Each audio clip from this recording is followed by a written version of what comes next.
Today we are doing the experiment, that is calculation of refractive index experimentally. So we are calculating the refractive index of this particular prism. So to calculate the refractive index of this prism, the required apparatus is we need bell pins and also drawing board pins, one drawing board, white paper, protractor, scale and pencil. These are the required apparatus for the experiment. So it was very easy experiment we can do. So first of all, to calculate the refractive index, we need to draw a graph for this one. The graph is the angle, that means we have to draw the graph between angle of incidence versus angle of deviation. So to calculate the angle of deviation for a given angle of incidence, we need to draw experimentally and we need to trace the image. So now we are going to do it. Trace the image of the prism.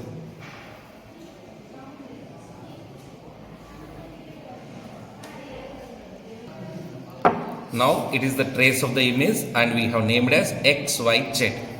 Now here we can say XYZ is called as the base of the prism and XZ and XY are the refracting faces of the prism. So that the light will enter from one surface and emerge from the other surface. First we will draw the normal to one of the surface.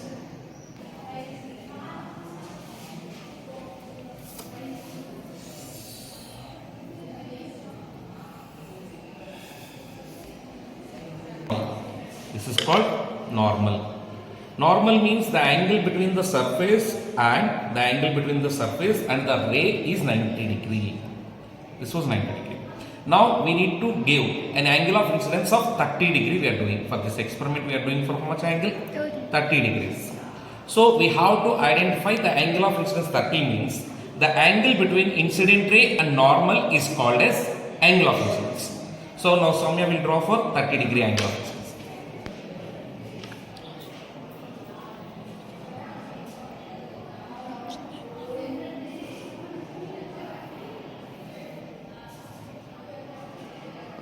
AB is A01 is a incident ray and this angle is 30 degree and we can call as angle of incidence. And I have extended the incident ray in dotted path and extended the dotted path. Now here we need to place the prism once again, and before it we need to place two pins over it.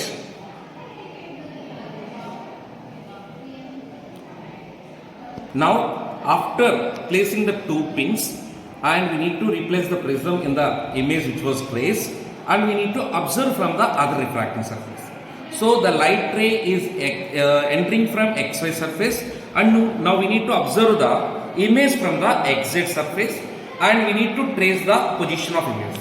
So whenever you are viewing from the other side, definitely we can see the image, and generally for observation we need to place the pins exactly in the line joining the two pins what we observed.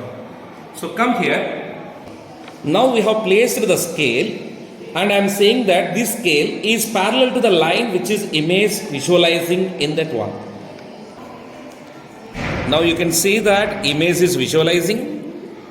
The image, you can see that the image tracing light ray is there. You are able to see the image, right? Now we need to identify the pins also. You can see the pins which are there on the image, and we need to expect the image, and in the same line we have to place the two more pins in its path.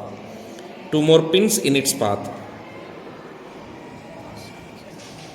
Now we are placing the two more pins in the image which is formed. So the image is on the background of the prism. We are extending the line, and the extended line of that one we are placing the two images. Now by drawing the two, see, you can see the two pins here on the side, and on the back side two pins are there, and the two pins what you are observing, those two pins images are in this direction. So we are extending the ray, and in that extended refracted ray we have placed the two pins. Now we need to remove the two pins, and we have to draw a line, and we need to calculate the deviation.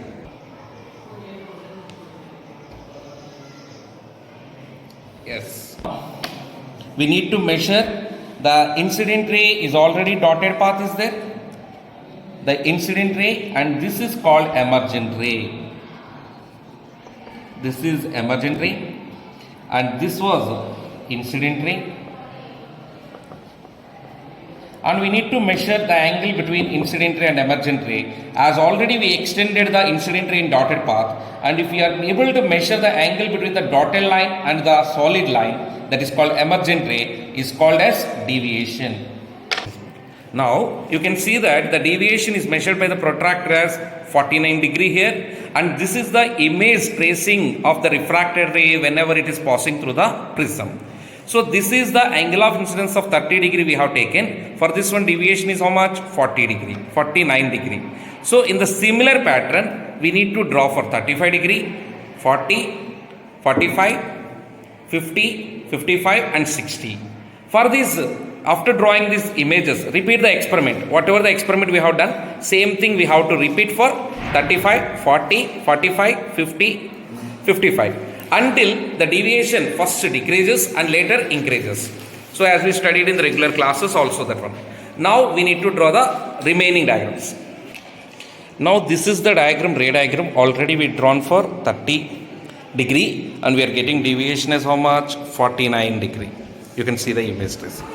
Now similarly we have drawn further graphs for 35 degree which we are getting as 45, and for 40 degree it was getting as 42. And for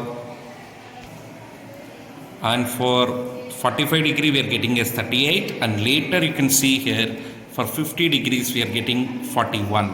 This indicates that now we can see here the image, first of all 30, 35, 40, 45. The deviation is first decreasing, and for 45 50 degree you can see that the deviation is increasing. So here the first deviation should decrease, and one instant the deviation minimum, and later on the deviation will increase.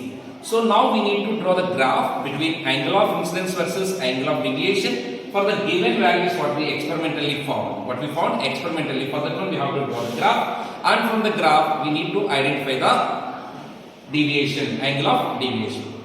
Now we have taken as for every unit as taken as 5 degree, and we have taken angle of incidence on x-axis, and similarly for every one unit is taken as 5 degree, and angle of deviation we have taken on the y-axis. And you can see here this is a point where we are getting as 49, and for the corresponding angle of incidence is 30.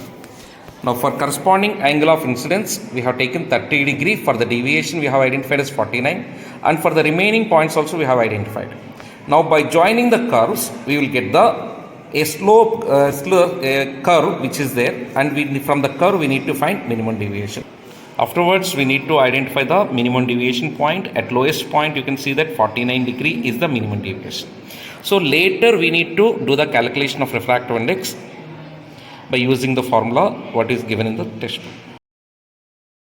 As we know, refractive index formula is sin of a plus delta m by 2 divided by sin of a by 2, and here a is called angle of prism. Here a is called angle of prism, and as we are using this is a equilateral prism, so angle of prism is 60, and delta m is called angle of minimum deviation. Angle of minimum deviation, and from this experiment we found it as 49 degree. So on substituting the values,